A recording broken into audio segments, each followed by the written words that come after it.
جب صحرا ویران اور خاموش تھے، ایک دریا نے انگڑائی لی، اس کا نام تھا نیل۔ اس کے کناروں پر زندگی نے جنم لیا، کیچڑ اور پانی سے تہذیب نے جنم لیا، بستیاں بسیں، تجارت شروع ہوئی، اور تقدیر کی سرگوشیاں ہوا میں گونجنے لگیں۔ پھر آیا نارمر، ایک جنگجو بادشاہ جس نے 2 سرزمینوں کو ایک تاج سے جوڑا۔ اس نے شمال و جنوب کے لال اور سفید تاج پہنے، مصر ایک ہو گیا۔ پھر آئے فرعون، ہر ایک نے خداؤں کا منتخب ہونے کا دعوی کیا۔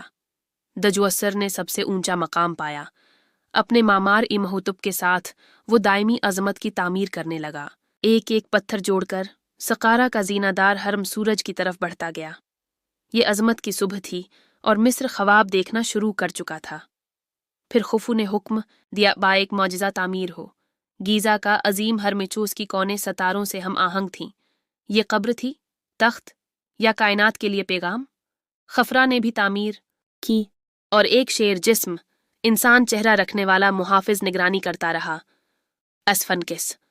اور لوگ مان گئے، فرعون صرف بادشاہ نہیں بلکہ دیوتا تھے، پجاری سورج۔ دیوتا را کے نام منتر پڑھتے، سنہری قربان گاہوں سے دھواں بلند ہوتا۔ مصر روشنی، ترتیب اور مات خدائی توازن سے جگمگا رہا تھا، مگر خدائی حکومت بھی کمزور ہو سکتی ہے۔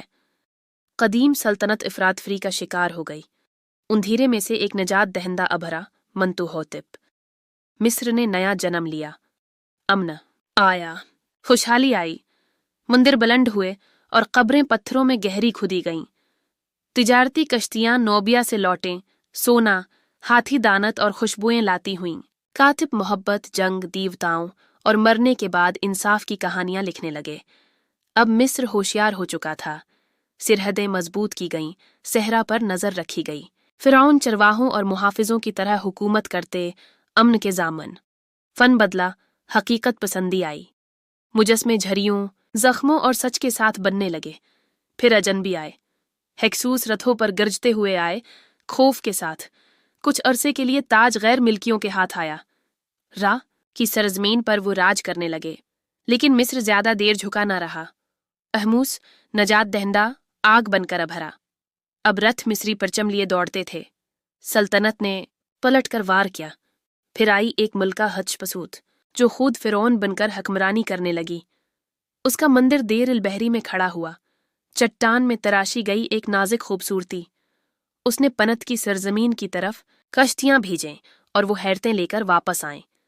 پھر تھتمس سوم نے دور دور تک لشکر کشی کی۔ مصر ایک سلطنت بن گیا، مندر کھلے ہوئے کنول کے پھولوں، کئی مانند اگے خداؤں کے بادشاہ آمن کے نام۔ پھر آیا اخناتن جس نے سب کچھ بدل دیا، ایک خدا، ایک سورج، آتن۔ فن نیرم پڑ گیا، فرعون پیٹ والے اور ننگے پاؤں دکھائے جانے لگے۔